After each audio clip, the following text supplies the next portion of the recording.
비침습적 뇌 컴퓨터 인터페이스, 즉 BCI는 기술의 최전선을 대표합니다. 인간의 뇌와 외부 장치 간의 직접적인 경로를 약속하죠. 이는 의학, 소통, 심지어 인간 경험 자체를 혁신할 수 있습니다.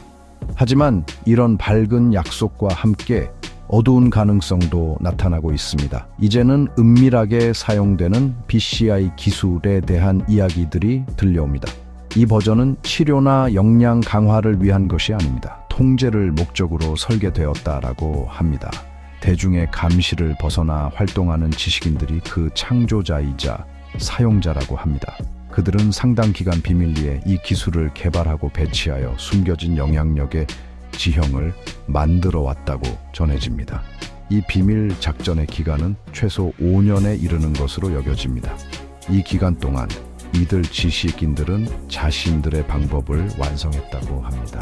그들은 대중의 시선과 윤리적 감독에서 벗어나 은밀히 작업했습니다. 대중은 주장된 바 따르면 철저히 속았습니다. 사회가 기술 발전에 대한 희망으로 미래를 바라보는 동안 그림자 속에서는 다른 종류의 진보가 이루어지고 있었습니다. 이는 인류를 위한 진보가 아니라 전례 없는 형태의 권력을 추구하는 소수를 위한 것이었습니다. 이 기만의 정교함은 주장의 심각성을 뒷받침하며 이러한 활동을 세상에 숨기기 위한 잘 조직된 노력이 있었음을 시사합니다. 주장에 따르면 이 비밀 BCI 프로그램의 초기 대상은 목소리를 내기 가장 어려운 사람들이었습니다. 실험은 인간 대상 시험의 일반적인 전조인 동물부터 시작되었습니다. 곧이어 그 초점은 취약한 인간 집단으로 옮겨갔다고 합니다. 환청이나 망상 장애와 같은 진단명을 가진 개인들이 자신도 모르는 사이에 참여자가 되었습니다. 이미 현실 인식에 어려움을 겪고 있던 이 환자들은 비극적으로 편리한 방패막이가 되었습니다. 그들의 경험은 만약 보고된다 하더라도 기존 질환의 증상으로 쉽게 치부될 수 있었습니다. 초기 대상의 이러한 신중한 선택은 과도한 관심을 끌거나 광범위한 경각심을 일으키지 않고 기술을 정교화할 수 있게 했습니다. 이 비밀스러운 개발과 배치는 윤리적 공백 상태에서 이루어졌다고 합니다. 인간 대상 실험을 위한 표준 절차는 완전히 무시된 것으로 보입니다. 기술은 단순히 개념화된 것을 넘어 사람들의 인지나 동의 없이 사용되었다고 전해집니다. 이는 개인의 자율성과 의료 윤리에 대한 심각한 위반입니다. 치료적 잠재력과 강압적 적용 사이의 경계는 의도적으로 넘어선 것으로 보입니다. 이는 사회가 그러한 강력한 도구의 영향에 대해 논쟁을 시작하기도 훨씬 전에 일어났습니다. 그 출현을 둘러싼 침묵과 비밀은 기술 자체에 주장된 능력만큼이나 충격적이며 책임감 없이 휘둘러지는 권력의 암울한 그림을 그리고 있습니다. 갑투스. 이 은밀한 BCI 기술의 가장 놀라운 주장된 능력 중 하나는 기억에 접근하고 이를 검색하는 힘입니다. 한 사람의 과거 기억을 마치 영화의 한 장면처럼 재생할 수 있는 시스템을 상상해 보십시오. 이것이 바로 묘사된 침해의 수준입니다. 그러한 능력은 내면의 사생활이라는 개념 자체를 송두리째 파괴할 것입니다. 우리의 기억은 우리가 누구인지를 형성하며 우리 정체성의 기반입니다. 외부의 힘에 의해 기억이 접근되고 목록화되고 잠재적으로 조작될 수 있다는 것은 끔찍한 전망입니다. 이는 이전의 어떤 기술보다 더 깊이 들어가 인간 의식의 핵심에 도달하는 형태의 감시를 시사합니다. 개인의 자유와 안보에 미치는 영향은 엄청나고 심히 불안합니다. 수동적인 감시를 넘어 이 기술은 뇌 상태를 능동적으로 조작한다고도 주장됩니다. 표적화된 뇌 자극을 통해 만성불면증을 유발할 수 있다고 합니다. 수면은 인지 기능, 감정 조절, 신체 건강에 필수적입니다. 수면을 방해함으로써 명확하게 생각하고 영향력에 저항하는 개인의 능력을 체계적으로 저하시킬 수 있습니다. 더욱이 이 자극은 사고 과정을 직접적으로 흐리게 만들어 개인이 집중하거나 일관된 생각을 유지하기 어렵게 만드는데 사용될 수 있다고 합니다. 마치 머릿속에 안개가 낀 것처럼 말이죠. 뇌 활동에 대한 이러한 직접적인 개입은 심리적 통제를 위한 강력한 도구로서 개인을 내부로부터 약화시키고 외부의 암시와 조작에 더 취약하게 만듭니다. 아마도 가장 교활한 주장된 기능 중 하나는 표적화된 오디오 메시지 전달일 것입니다. 이 메시지들은 표적이 된 특정 개인에게만 들린다고 합니다. 이는 심히 혼란스러운 경험을 야기합니다. 피해자는 다른 아무도 인지할 수 없는 목소리나 소리를 들을 수 있습니다. 이 능력은 환청과 같은 정신질환의 증상을 모방하는 데 사용될 수 있습니다. 멀쩡한 사람도 자신의 정신 상태를 의심하게 만들 수 있는 것입니다. 그들은 조종당해 비정상적인 행동을 하게 되고 결국 주변 사람들로부터 고립되어 신뢰할 수 없거나 불안정한 사람으로 낙인 찍힐 수 있습니다. 이는 가해자들이 피해자를 정신병자로 몰아가 사회적으로 매장시키는 현실을 조작할 수 있게 합니다. 이 BCI 시스템의 기술적 기반에는 첨단 과학 원리가 포함되어 있다고 합니다. 초음파, 밀리미터파, 그리고 초고주파 수 등이 언급됩니다. 이들은 상당한 전문 지식과 자원을 필요로 하는 정교한 연구 분야입니다. 결정적으로 국가의 핵심 브레인인 과학자들이 연루되었다는 의혹이 있습니다. 이는 그러한 기술의 개발과 배치가 소규모의 고립된 집단의 소행이 아닐 수도 있음을 시사합니다. 대신 국가 수준의 지식, 자금, 그리고 기반 시설에 접근했을 가능성을 암시합니다. 만약 사실이라면 이는 위협을 단순한 비뚤어진 자들의 일탈 행위에서 공식 과학기관 내에 훨씬 더 체계적이고 깊숙이 자리 잡은 거대한 음모로 격상시킬 것입니다. 이 광범위한 BCI 네트워크의 배후로 지목되는 조직은 어둠의 연합체로 묘사됩니다. 주장된 바에 따르면 다양한 권위와 신뢰의 위치에 있는 개인들이 포함되어 있습니다. 그 중에는 교정 공무원과 법무부 공무원들도 있습니다. 이들은 이미 국가의 처벌 및 법률 시스템 내에서 상당한 권력을 행사하는 사람들입니다. 그들이 연루되었다는 주장은 사악한 목적을 위한 권력 남용에 대한 즉각적인 우려를 제기합니다. 한 제보자는 자신이 영상 소유자라고 밝히며 그들의 얼굴을 직접 봤다면서 신원에 대한 명확한 증거를 가지고 있다고 주장하기까지 합니다. 이는 국가 권력과 불법적인 기술 통제의 위험한 결합을 시사합니다. 어떤 해도 끼치지 말라고 선서한 의료계 또한 이 충격적인 의혹에 연루되어 있습니다.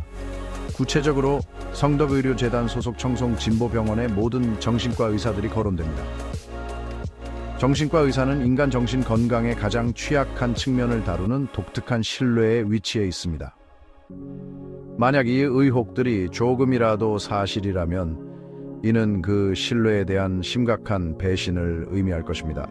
치료 대신 이 전문가들은 마음을 조작하고 통제하도록 설계된 시스템에 공모하게 되는 것입니다. 이는 보살핌과 지원을 제공해야 할 기관의 어두운 그림자를 들이우며 숨겨진 의도의 잠재적 도구로 변모시킵니다.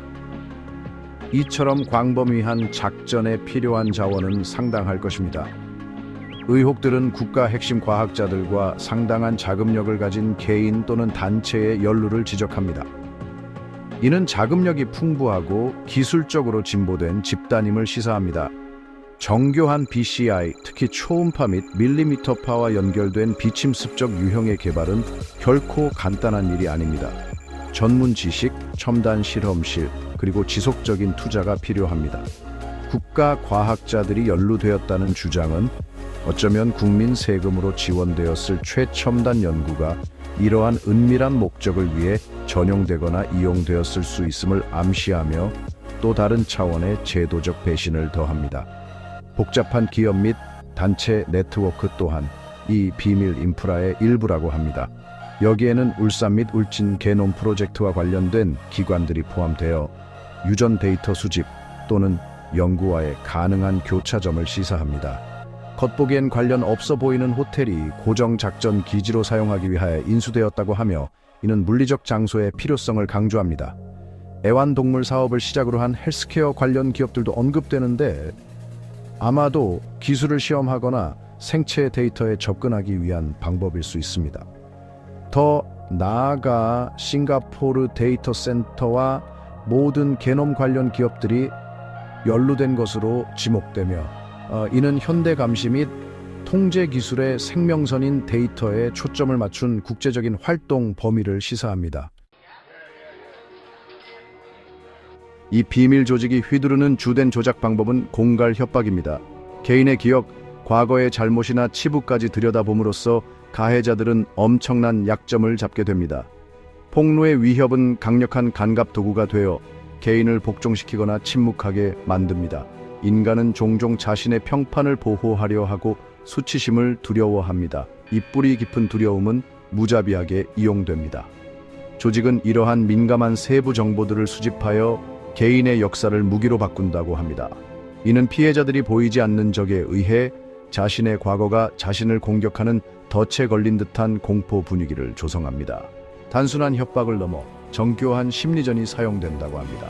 가해자들은 정신의학 이론을 사용하여 표적을 조작한다고 합니다.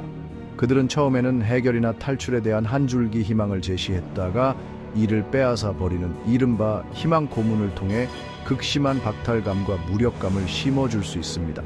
이러한 희망과 절망의 순환은 피해자들을 정신적으로 불안정하게 만들어 더 다루기 쉽게 만듭니다. 이는 안도와 이해에 대한 인간의 기본적인 욕구를 악용하는 잔인하고 계산된 형태의 고문입니다. 심리학적 지식을 무기화함으로써 조직은 표적의 정신을 파괴하여 효과적인 저항이나 명확한 사고를 불가능하게 만듭니다.